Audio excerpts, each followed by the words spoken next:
Welcome to the Bowden Blitz. I'm Joe Lisi, joined by former National Coach of the Year, Terry Bowden. Coach, an amazing slate of action coming up in week number 6, but let's turn back the clock to last Friday night. That game in South Beach, Miami wins over Virginia Tech 38-34, but the game is mired in controversy. Virginia Tech's Hail Mary originally scored a touchdown by the referees, but after further review, ruled incomplete, and Miami hangs on for the 4-point victory. Thoughts about the Hurricanes' performance last Friday night? Well, I talked to some of my good people down there within the program, and their comments were, we stunk it up. We played terrible. We made turnovers. We did not do what we could do. And all I could think of was, hey, you won the game. You played badly. Cam Ward made mistakes, and you won the game. A lot of people aren't doing that. Just go ask Ole Miss what they went through with Kentucky. When you don't play well or you're not at your best, you got to win the games.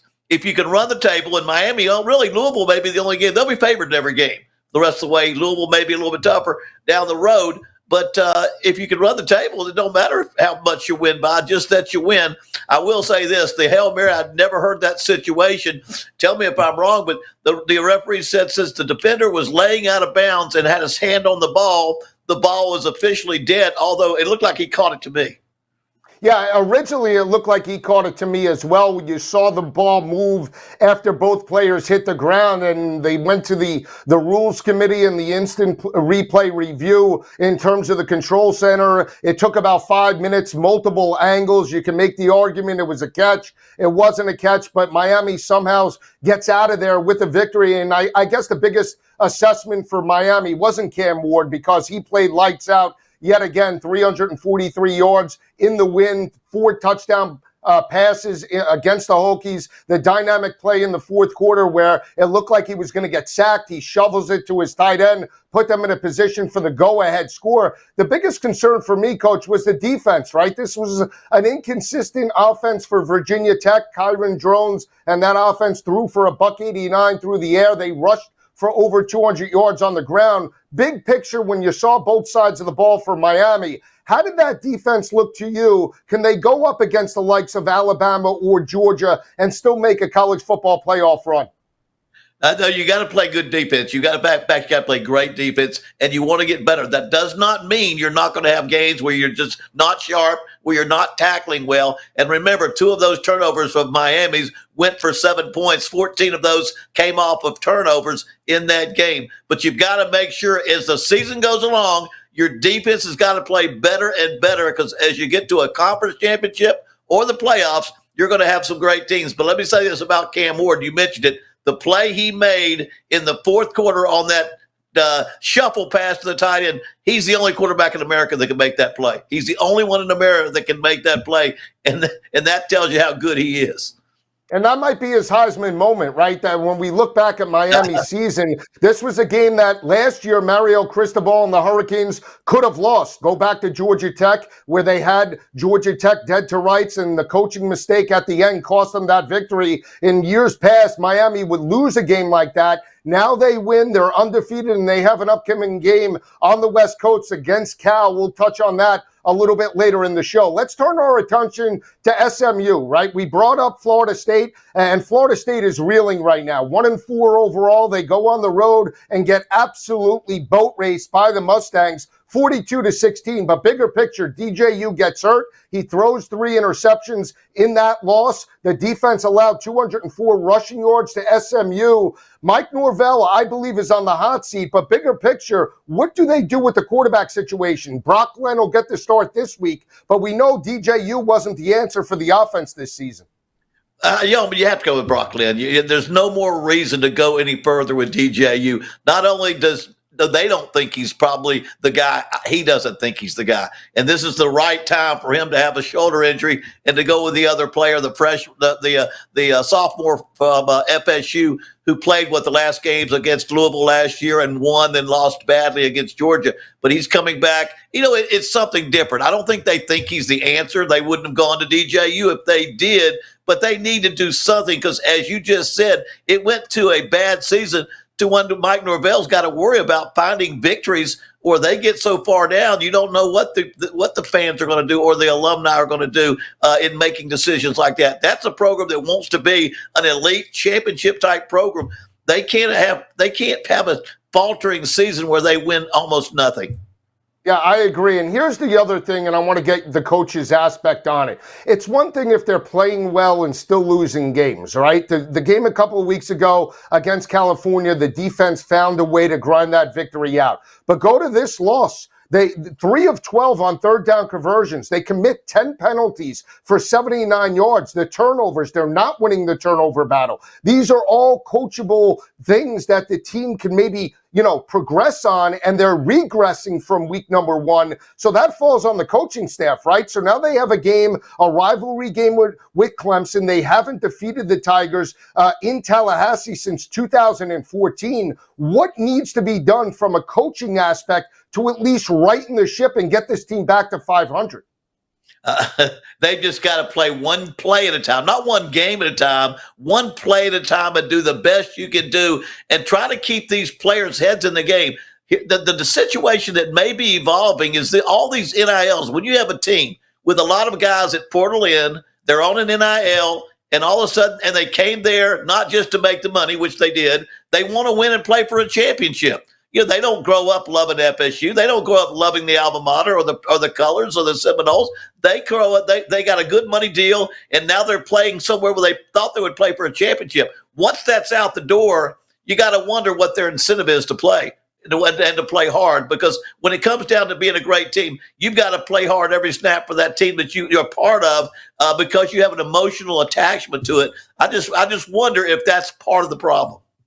Another game that really went right down to the wire was North Carolina and Duke. It was a rivalry game. North Carolina entering that matchup last week, Coach, had won 5 straight against the Blue Devils by an average margin of victory of 15.2 points per game. They built a 20-0 first half lead. And in the end, you look at Manny Diaz, you look at Malik Murphy, they pulled the ball game out 21-20. That was a dynamic performance. They're undefeated in the conference right now and potentially can be a dark horse for a college football playoff appearance. Absolutely. I think of Duke and Pitt both being teams that are undefeated and now keep themselves in the hunt. But North Carolina, for the 4 years, 3 or 4 years, no defense. They don't play great defense. If you don't have a Drake May as a quarterback, you're going to have struggle. And they don't play great defense. They've been beaten twice in a row now by teams they were favored over. And you just got to ask themselves, until they get a defense and establish a defense there and an identity on defense, they're going to struggle with games like that. And it does not look good right now for North Carolina down the road unless they can improve that situation. Quickly, I want to talk about Manny Diaz, right? As a coordinator with Texas, you saw Miami, a great defensive coordinator, got a stint as a head coach. It didn't work out. Second stint now with Duke. Do you think he's learned in terms of being a head coach previously? Because right now it seems like he's playing with house money. Yeah, I mean, 5-0 at Duke, and it's always impressive. And Manny Diaz, he started out as a graduate assistant for my father at Florida State, and he goes way back. And things sometimes don't work out at one program, and you go to a second program. Lane Kiffin, who had difficulty in certain places, Ed Orgeron, who struggled some places, they go somewhere else and win championships or put themselves in a position to win championships. I think Manny Diaz is proving at Duke he has a chance to do that. But the season's still young. They have not played a lot of tough teams so far, but they've won some big ones that they needed to win. And now we can see if they can get themselves either in the chance to play for a conference championship or at least go to a good bowl game. Another team that still is undefeated in the conference, the Louisville Cardinals. They lost to Notre Dame, but still undefeated in the conference. When Coach and I come back, we'll dive into week 6 of the ACC. Keep it where it is.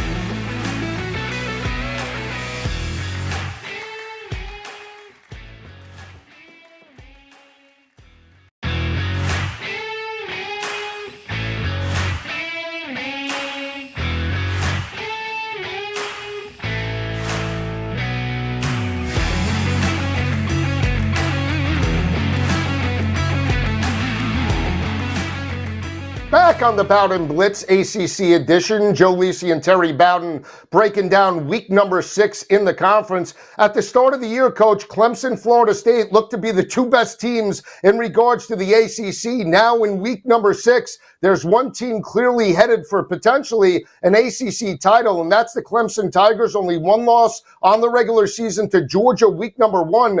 They have won 3 straight by an average margin of victory of 32 points per game. They open up as a 14.5-point favorite on the road in Tallahassee. They have won 7 of the last 8 meetings, but dropped the game last year in Death Valley, 31-24. How do you see this game playing out?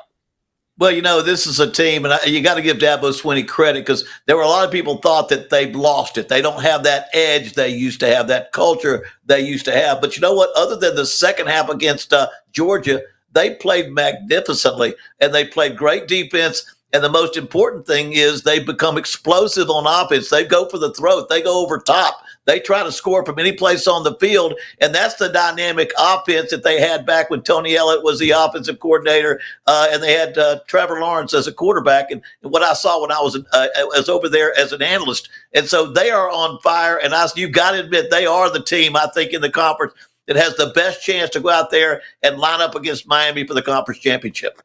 I agree right now. I really like the progression and how Cade Klubnik has played. Now, last week he throws for 255 yards, 4 touchdowns. Klubnik has played well in 3 straight games, to your point, has thrown 12 touchdowns and 4 interceptions. Completion percentage, only 45% last week, 15 of 31, but he looks more confident. They're taking bigger deep shots in regards to opposing defenses, and when you could stretch defenses over the top, that opens up the rushing attack. So that's the way I look for them to attack Florida State this coming Saturday. Biggest question, though, for me, Coach, is Florida State, right? They have nothing to play for at this point.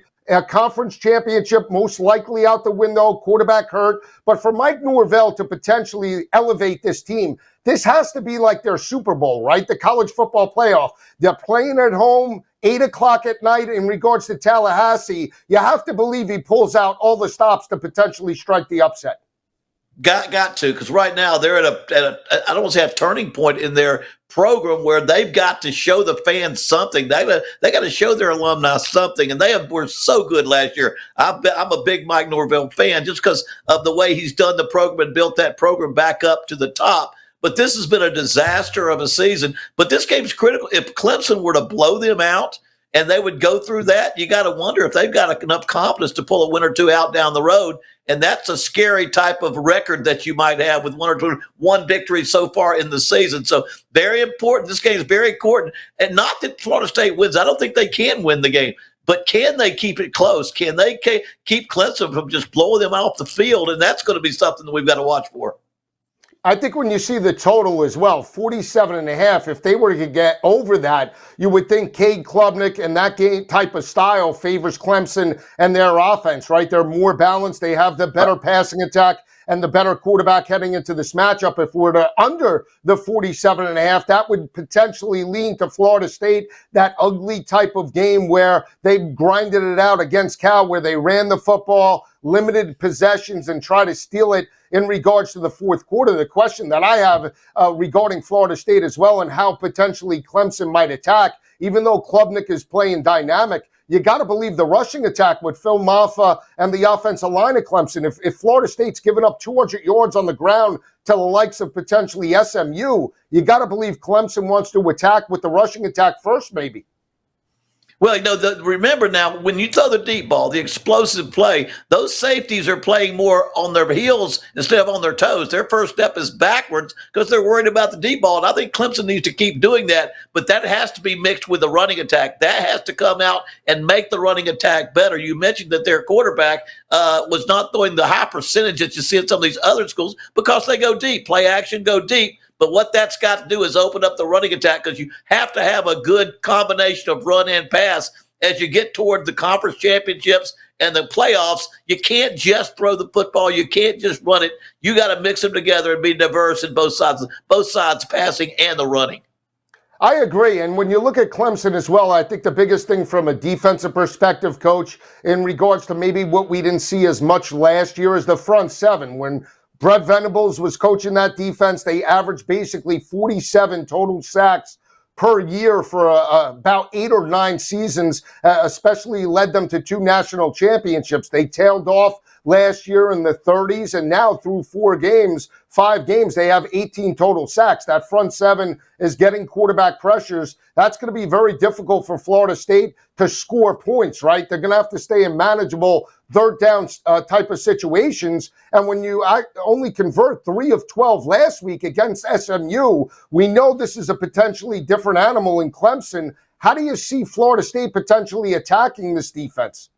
Well, Florida State needs to mix running early downs, first down, second down, run the ball and short control passes. Get yourself down to a manageable third downs. If they come out there with a lot of third and longs, they haven't got a prayer. That front defensive front for Clemson will be all over the quarterback, and he already is going to struggle. He's had a problem with this consistently in his games that he played so far. So they already have quarterback troubles. If they want to stay close, they do have to throw the ball a little bit on first down because those are manageable throws, ones where they're probably not going to be pressuring you like a third and long. Mix your run in with the throws on early downs so you have a good balance of run to pass, and don't get yourself into third and longs.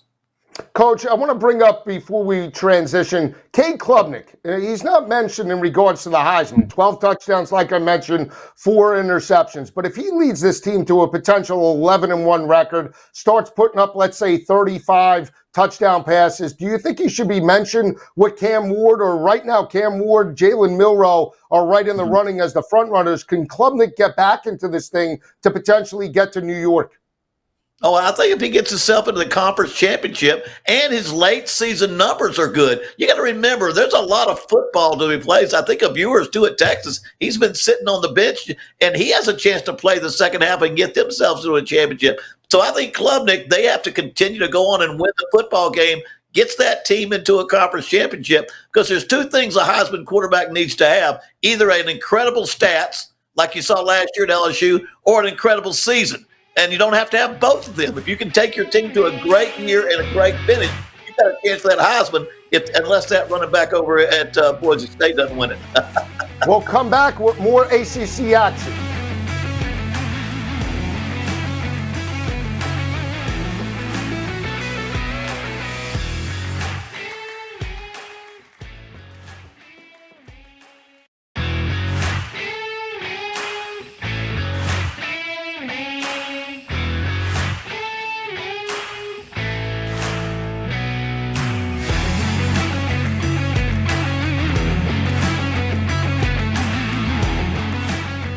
Back on the Bowden Blitz, rounding out week number 6 in the ACC. Coach and I left off talking about Clemson and Florida State Saturday night in Tallahassee. Turn our attention to another Saturday night game on the West Coast in Berkeley. Miami, a 10.5-point favorite, squaring off against Justin Wilcox and the Cal Bears. Justin Wilcox and Cal coming off a bye week, extra week of preparation, Coach. When you look at this matchup, 10.5-point favorites for Miami. After last week's scare, how do you think they play on the road in the West Coast?